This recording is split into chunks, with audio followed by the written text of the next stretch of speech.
Eu vou desativar aqui os comentários, tá? E aí no final, porque senão eu fico lendo e eu me perco.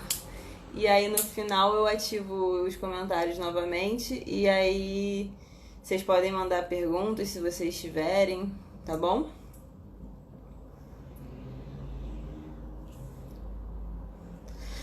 Então, gente, o que eu queria, né, conversar um pouquinho é sobre a importância desses exames pré-operatórios, né? Como eu estava falando antes, acho que isso acaba sendo também muito importante para os anestesistas, né? E como eu estava falando um pouquinho antes, né, muita gente não solicita nenhum exame para levar um paciente para a mesa cirúrgica e isso acaba sendo um risco grande, né? Porque a gente não sabe como é que está a função renal, como é que está fígado, e a gente tem que lembrar que esses órgãos vão metabolizar, excretar os nossos medicamentos, né? Os medicamentos anestésicos. Então, a gente tem que saber como é que está o estado geral desse paciente, né? Então, o que eu vejo também é muita dificuldade do clínico não saber quais exames pré-operatórios solicitar para cada caso, né? Para cada paciente. Eu fiz um post aqui no Instagram sobre os exames pré-operatórios, né? Mais indicados para cada caso, para dar uma iluminada na mente, né? Mas sempre bom lembrar que cada paciente é um paciente, né? A gente não tem que levar tudo ali ao pé da letra, porque medicina não é matemática, né? Então, se a gente, por exemplo, tem um filhote, mas se a gente, no exame físico, a gente, ao escutar alguma alteração em coração, em pulmão, a gente vai ter que pedir um exame cardiológico, né? Pra verificar se esse paciente não tem alguma alteração congênita, por exemplo. Então, a anamnese, o exame clínico, eles são muito importantes também para a gente decidir quais exames a gente vai solicitar e quais exames não vamos solicitar, né? Então, de quem respondeu aqui, né, a maioria falou que solicita exames pré-operatórios, eu acho isso muito importante, né? A gente precisa avaliar muito bem esses pacientes, né? E o que eu gosto de fazer, que eu vou falar aqui, é que pacientes jovens, né, até 1 ano, assim, mais ou menos, que estão com estado geral, avaliação clínica, anamnese, bem, sem alterações, muitas vezes um pré-operatório básico somente já tá de bom tamanho pra gente, né? Ver hemograma, ver série vermelha, série branca, se tem alguma infecção, se tem alguma anemia e principalmente ver função renal e função hepática, né? Um filhote dificilmente vai ter alguma alteração em rim ou em fígado. Na maioria das vezes, quando a gente encontra uma alteração em rim e fígado, em exame de sangue, são por conta de doenças congênitas, né? De alterações congênitas, seja um shunt, seja de repente um ureter ectópico, mas no geral em filhotes vão ser realmente por conta de alterações hereditárias congênitas, né? E filhotes normalmente eles entram para cirurgia muitas vezes para procedimentos eletivos, né? Então não são pacientes que estão debilitados, né? No seu estado geral. São pacientes que estão sadios, na maioria das vezes, que vão normalmente para uma castração. No caso de braquicefálicos, a gente tem muito a rinoplastia, né, em filhotes, e o palato mole, né, a estafilectomia, mas a estafilectomia, pelo menos eu não faço em um animal muito novo, porque ele pode crescer, né, desenvolver mais, e quando chegar nesse tamanho adulto, a parte do palato que a gente removeu acabar sendo uma parte maior do que o necessário, né, e ele ficar com essa falta ali do palato, né, e acabar podendo causar falsa via e tudo mais. Já a rinoplastia eu já não vejo tanto problema em operar animal novo. Normalmente eu espero só terminar o protocolo vacinal e já faço a cirurgia. Então, voltando, né?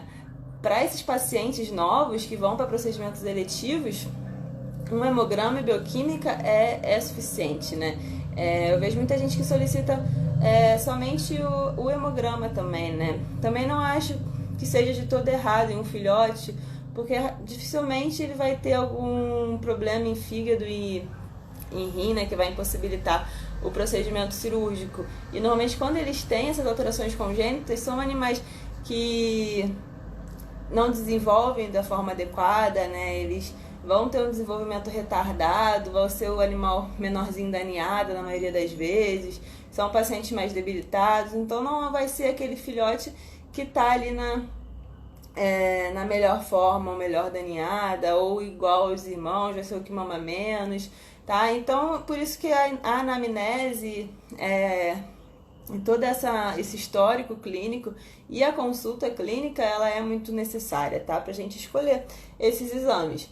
E no caso desses pacientes que nascem com uma alteração congênita, seja um shunt, seja persistência de arco aórtico, e aí já são pacientes que mesmo filhotes a gente vai precisar, né, solicitar mais exames. A gente vai precisar de uma avaliação cardiológica, a gente vai precisar de uma ultrassom, às vezes até uma tomografia, né? Por exemplo, no caso de ureteres ectópicos, a gente precisa de uma tomografia para ver se é um ureter intramural ou extramural, que vai diferenciar a nossa conduta cirúrgica, né?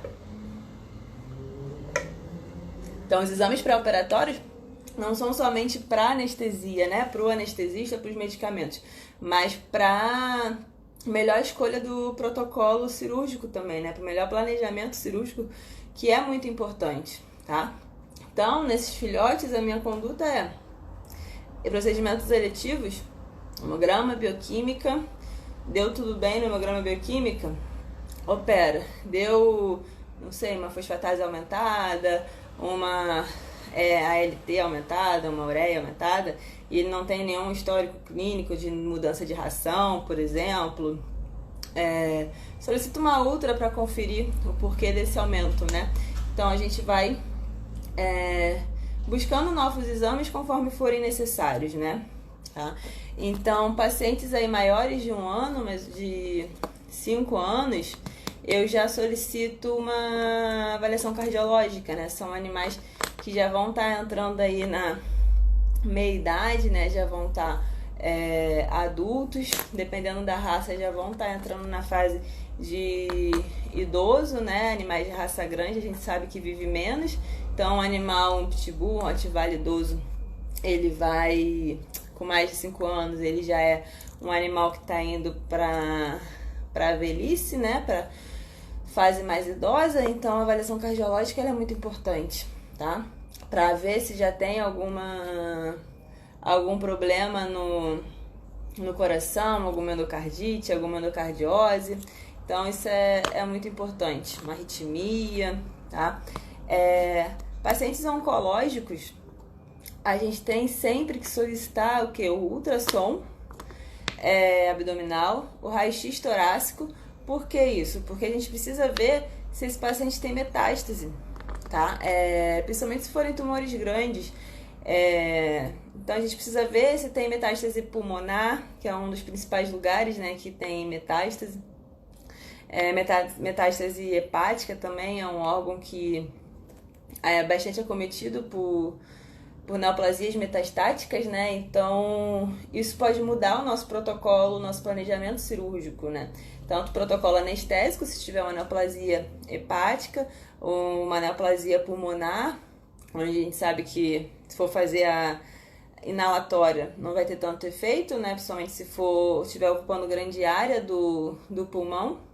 Então, raio-x de tórax, ultrassom abdominal, elas são essenciais para pacientes oncológicos, tá? E muitas vezes, dependendo da onde é o tumor, né? A gente precisa de uma tomografia. A tomografia, ela vai dizer pra gente o tamanho de invasão que esse tumor, que essa neoplasia, ela tá fazendo ali, né? Tá acometendo naquela região. Então, tumores grandes abdominais, por exemplo, onde a ultrassom não consegue definir de onde está vindo, onde termina, a tomo, ela é essencial, porque aí a gente vai conseguir ver direitinho o que ela está cometendo ali, se esse tumor é operável, se não é operável. Neoplasias de face também, a tomografia ela é muito essencial para o planejamento cirúrgico, para de repente fazer uma reconstrução 3D, fazer uma técnica de reconstrução, né, de enxerto, de retalho. Então a tomografia ainda é muito difícil da gente conseguir, né, por muitos proprietários, que a gente sabe que ainda tem um custo muito alto, mas parte da gente solicitar, né? Então a gente pede e muitas vezes aquele proprietário que era mais carente, que não, você achava que você ia pedir, ele não ia fazer, ele faz vaquinha na internet, ele quebra o cofrinho, ele tira da poupança e ele faz todos os exames que a gente pede, tá? Então nosso papel é solicitar. Se o proprietário vai fazer ou não, são outros 500, né? Então, nesses casos tumorais também a citologia ela acaba sendo muito importante, porque ela vai dar um direcionamento de novo no nosso planejamento cirúrgico, onde a citologia, apesar dela não fechar o diagnóstico, muitas vezes ela vem até inconclusiva, né? A gente consegue direcionar se aquele tumor é alguma coisa benigna, é alguma coisa maligna, se tem potencial de metástase, e aí a gente consegue fazer um planejamento mais adequado, né? A gente consegue ver se vai precisar tirar muita margem, se não precisa tirar tanta margem, se pode ser um procedimento menos invasivo, ou se tem que ser um procedimento mais invasivo, né? Então, a cito ela é importante, mas a gente tem que pensar também se vai valer a pena, né? Tumores muito grandes, onde a gente sabe que ele já está crescendo muito rápido, às vezes a gente vai pedir a cito, a proprietária vai demorar para ir fazer, aí ele vai fazer, vai demorar aí cerca de 7, 10 dias para ficar pronto o resultado da citologia, e aí quando você receber esse resultado, o tumor já está 3 vezes maior do que ele era quando você atendeu esse paciente a primeira vez, tá? Então também tem que ter essa... ponderar essa questão, né, de se o proprietário vai fazer rápido, se você vai conseguir um resultado rápido, em casos onde as neoplasias já estão muito grandes, acometendo muitas regiões, tá? Ressonância, eu não tenho prática com ressonância, tá? Nunca nem vi o exame de ressonância, mas também é útil para casos tumorais, para casos neurológicos, de coluna, se não me engano. Ele também é um ótimo exame, mas eu nunca tive acesso, nunca nem vi nada sobre ressonância magnética, ainda está muito recente na nossa rotina, né? E aí, quando a gente fala de pacientes idosos, mas que não são oncológicos, né? Não tem alterações, neoplasias, que vão passar por procedimentos, não digo eletivos, mas procedimentos que não levem a risco, né? Não são neoplasias. Então a gente não precisa de tantos exames assim, mais um hemograma, bioquímica para ver função renal, função hepática. A gente tem que lembrar que animais idosos eles costumam desenvolver, né, uma injúria renal, pode ser aguda, pode ser crônica, aguda por toxemia, então a gente tem que avaliar função renal, função hepática sempre de todos os pacientes, tá? E aí o exame cardiológico, só o exame cardiológico. E caso a gente, né, perceba no exame físico alguma alteração ali no exame de ausculta não, porque animal idoso a gente vai precisar passar pelo cardiologista de qualquer jeito, tá? A gente auscultando algo de errado ou não, tá? Mas aí se nesse exame clínico a gente perceber uma dor abdominal, por exemplo, a outra vai ser útil, tá bom? E aí com os resultados de hemograma e bioquímica, a gente pensa se vai precisar solicitar outros exames ou não, tá? Animais em emergência, né, traumatizados, com hemoperitônio, por exemplo, normalmente não dá tempo, né, pra gente pedir exames. Então são pacientes que vão entrar para o centro cirúrgico de emergência, onde a gente vai precisar operar de emergência para corrigir, seja sangramento, seja uroperitônio, corrigir ruptura de bexiga, de uretra. E aí depois disso a gente vai pensar em coletar exame de sangue. Tá? Não adianta a gente coletar antes, esperar sair resultado para depois operar. O paciente vai virar óbito, tá? Então, pensar nos exames depois de estabilizar esse paciente, depois de corrigir o que está de errado com ele, tá bom? Piometras eu também vejo dificuldades, onde muitas vezes querem entrar de emergência com uma piometra que não tem tantas necessidades de entrar de emergência, né? Então, o que eu costumo protocolar é o quê? Pacientes com piometras, né, pequenas, pacientes estáveis, a gente pode aguardar, por exemplo, um resultado de um exame de sangue com função renal completa, potássio, por exemplo, porque pacientes de piometra, eles costumam fazer injúria renal aguda por deposição de imunocomplexo, né? Então a gente precisa ver como é que está o rim desse paciente, porque a hipercalemia, né, ela pode causar bradicardia, então ela pode causar até parada cardiorrespiratória nesse paciente. Então a gente precisa ver como é que está esse potássio, ver se a gente consegue fazer uma pequena correção ali de um dia para outro, pelo menos, tá? Não são pacientes onde a gente vai agendar a cirurgia para daqui 3 semanas, mas de um dia para o outro, se ela está estável, piometras pequenas, abertas, que não tem risco de romper, eu gosto de pedir um exame de sangue e operar, por exemplo, no dia seguinte, se eu tiver esse acesso ao exame de sangue rápido também. Mas se for num lugar onde o exame de sangue vai demorar 10 dias para sair, também não tem como, tá? Se trabalhar em local que tem uma equipe toda disponível sempre, né?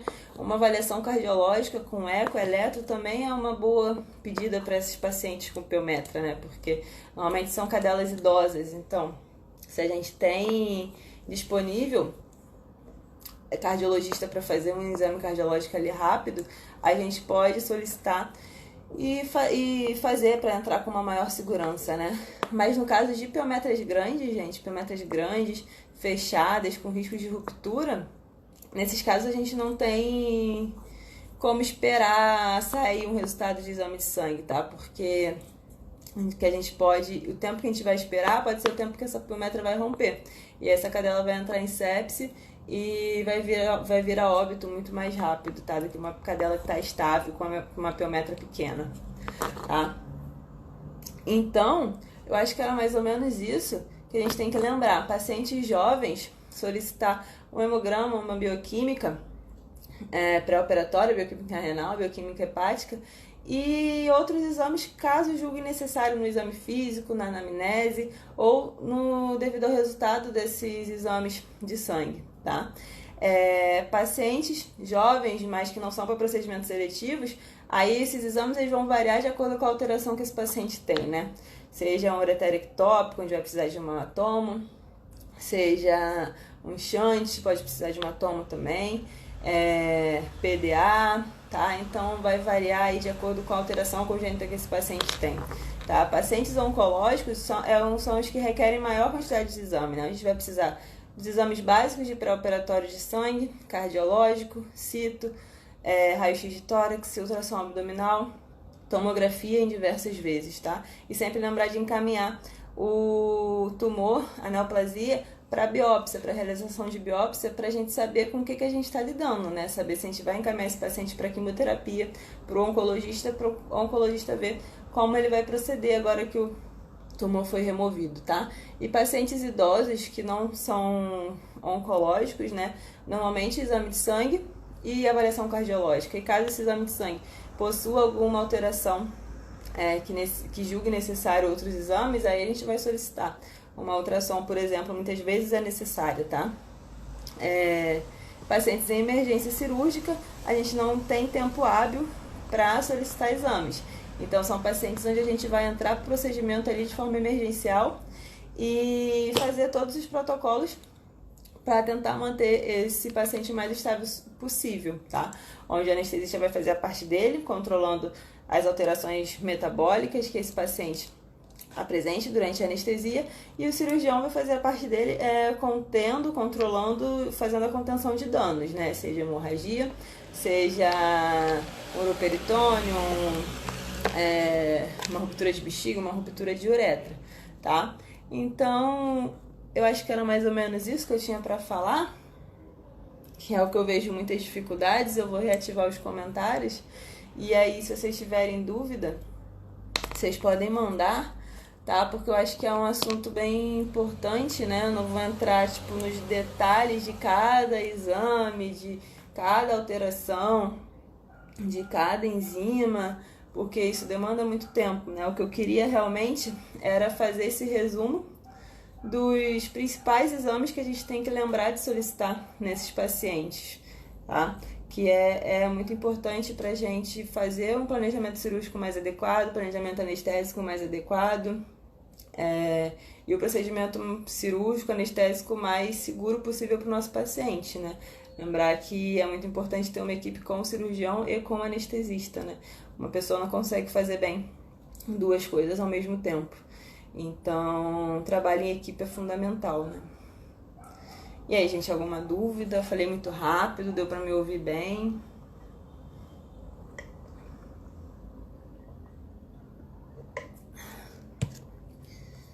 Alguém tem alguma dúvida? Se alguém tiver alguma dúvida, pode deixar nos comentários. Isso vai ficar salvo no IGTV, tá? E vai pro YouTube na segunda-feira, a live vai pro YouTube. E quem não tiver lá no nosso canal do Telegram, para vocês entrarem, que eu sempre mando alguns casos lá, alguns áudios explicativos, sempre tentando mandar mais coisas da minha rotina lá, com explicações, fotos de passo a passo, mando às vezes quando mando os artigos também, então bem legal, se quem tiver o link do Telegram tá lá na bio, tá? O link do YouTube também. Então, já que ninguém tem nenhuma dúvida, eu vou encerrar, tá? Quem tiver alguma dúvida pode mandar depois que eu respondo, tá? Seja por direct, seja nos comentários, eu respondo todo mundo, tá bom? Espero que tenham gostado. Era mais um resumão mesmo que eu queria passar. E é isso, boa noite. Semana que vem tem surpresa na live, tá? Vai ser com mais uma pessoa. E acho que vai ser bem interessante, vai ser bem legal, principalmente para recém-formado, para quem tem medo de procedimentos, seja cirúrgicos, ambulatoriais, ou até mesmo medo de plantão no geral, né? Tá? Então a semana que vem vai estar bem legal. Entra lá no canal do Telegram que eu vou mandar primeiro lá. Então é isso. Beijinho, gente. Tchau, tchau. Boa noite.